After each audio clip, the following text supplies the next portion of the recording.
날마다 쓰는 나의 신앙일기 TV 데일리 큐티 나무의 한기입니다. 오늘은 사무엘상 17장 1절에서 7절을 묵상하겠습니다.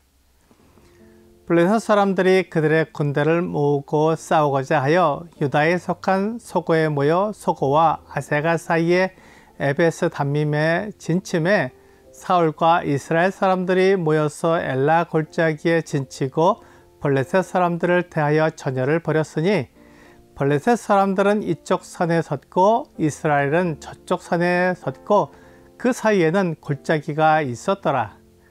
블레셋 사람들의 진영에서 싸움을 도두는 자가 왔는데 그의 이름은 골리앗이요 가드 사람이라.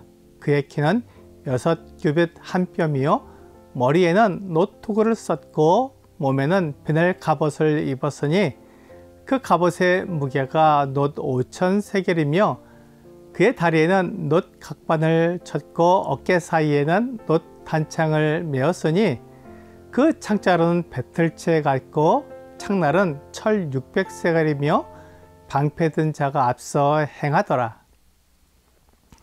골리앗은 전신 갑주를 입은 장수의 모습을 하고 있었습니다. 그는 키가 거의 3m에 달했기에 그와 함께 서면 웬만한 사람들은 어린아이처럼 되어버렸습니다. 이렇게 크고 힘이 센 사람을 보면 아무리 용감한 사람이라도 위협을 느낄 것입니다. 그러므로 골리앗이 블레셋 진영에서 나와 싸움을 도두는 자로 일했습니다. 그런데 이스라엘 사람 중에 골리앗과 싸울 수 있는 사람은 없었습니다. 그만큼 골리앗은 크고 힘이 셌기에 그 누구도 그와 싸우려고 하지 않았습니다. 사울 왕도 키가 크고 힘이 센 장수였지만 지금은 나이가 많아서 골리앗과 싸울 수 없었습니다. 블레셋 사람들은 이스라엘과 함께 가나안 땅에 살고 있었기에 그들도 할 수 있는 대로 이스라엘 백성들을 밀어내고 그들의 영역을 안정적으로 가져가려고 했습니다. 그렇지만 이스라엘의 왕인 사울이 있기에 그들은 번번이 이스라엘에게 졌습니다. 그래서 이번에는 골리앗을 대동해서 싸움을 하려고 나왔습니다. 골리앗은 거인이고 힘이 셌기에 아무리 사울 왕이라고 해도 그를 이길 수는 없었습니다. 더구나 이스라엘 백성들은 골리앗을 볼 때 두려워하고 떨었습니다. 그래서 이스라엘 사람들이 블레셋과 싸울 수 없었습니다. 블레셋은 사울 왕이 나서기 전에는 그들이 이스라엘을 압제하고 있었기에 안정적으로 생활할 수 있었습니다. 그런데 사울 왕이 나라를 다스린 이후 계속된 싸움에서 이스라엘을 이기지 못했습니다.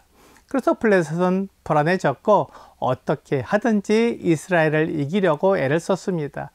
그러던 중 가드 사람 골리앗이 장수로 나서게 되었습니다. 골리앗의 효과는 매우 컸습니다. 이스라엘이 블레셋과 싸우려고 하지 않았기 때문입니다. 다른 때 같았으면 벌써 신을 치고 여러 가지 방법으로 블레셋을 공격했을 텐데 감히 골리앗을 보고 싸우러 나서는 사람이 없었습니다. 이스라엘은 우리나라 지형과 비슷한 면이 있습니다. 이스라엘의 지형을 단면으로 보면 동고서저의 모양을 가지고 있습니다. 동쪽은 높고 서쪽은 낮다는 것입니다. 우리나라도 동쪽은 높은 산이 많고 서쪽은 평야지대가 많습니다. 마찬가지로 이스라엘도 동쪽은 산지로 되어 있고 서쪽은 평야지대가 많이 있습니다. 그리고 이스라엘은 동쪽 끝이 요단강 계곡으로 되어 있어서 매우 가파른 언덕으로 되어 있습니다. 특히 유다 지역은 동쪽에 작은 광야가 있고 서쪽으로는 지중해 연안의 해안 평야와 유다 산지와 해안 평야 사이에 쉐펠라라는 평야지대가 있습니다. 유대 광야는 깎아지른 언덕으로 되어 있어서 여리고에서 예루살렘으로 가는 언덕길이 아니면 요단 계곡에서 유대 산지로 가는 길이 없었습니다. 그리고 유대 산지에서 쉐펠라로 가는 길도 골짜기가 아니면 갈 수 없어서 골짜기가 길이 되었습니다.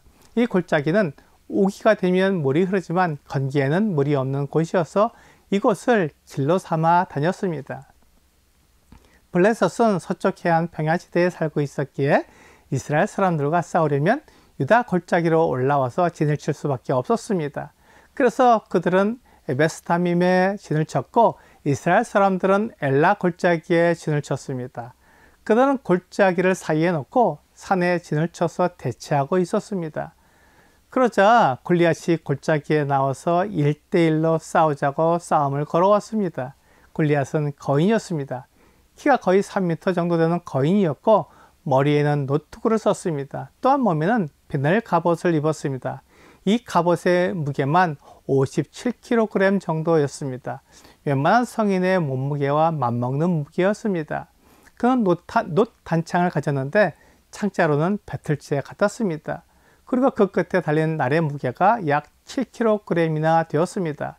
이 사람을 보기만 해도 두려워 떨리는 모습이었습니다. 그 당시 이렇게 갑옷을 입고 무장한 장수가 많지 않았고 특히 그의 창은 매우 커서 그와 싸우는 것은 생각할 수 없었습니다. 그런 거인이 나와서 싸움을 도닫기에 이스라엘은 골리앗이 두려웠을 것입니다. 그런데 전쟁은 하나님께 속한 것입니다. 사무엘상 17장 47절은 또 여호와의 권하심이 칼과 창에 있지 아니함을 이 무리에게 알게 하리라. 전쟁은 여호와께 속한 것인즉 그가 너희를 우리 손에 넘기시리라 라고 말씀하고 있습니다. 골리앗이 크고 두렵게 보여도 그도 피조물이고 하나님께서 그를 지으셨기에 그를 무너뜨릴 수 있었습니다. 그래서 골리앗을 두려워하기보다 하나님을 두려워해야 합니다. 골리앗이 거인이고 우리의 눈에 두렵게 보이고 하나님은 보이지 않아서 두려워하지 않아도 될 뿐처럼 생각되지만 하나님은 골리앗보다 훨씬 크시고 강하신 분입니다. 그러므로 골리앗을 두려워하기보다 하나님을 두려워해야 합니다. 블레셋 사람들은 골리앗이 있기에 그들이 이 싸움에서 이길 것이라고 생각했습니다. 그들은 골리앗을 의지한 것입니다. 반면에 이스라엘 백성들은 골리앗 때문에 싸움에서 이길 수 없다고 생각했습니다. 하지만 하나님은 이스라엘 편이시기에 이스라엘 백성들은 하나님을 의지하여 이 싸움을 해야 했습니다. 오늘의 적용 질문을 보겠습니다. 블레셋 사람들은 골리앗을 의지하여 전쟁을 했습니다. 나는 누구를 의지하여 세상과 싸우고 있습니까?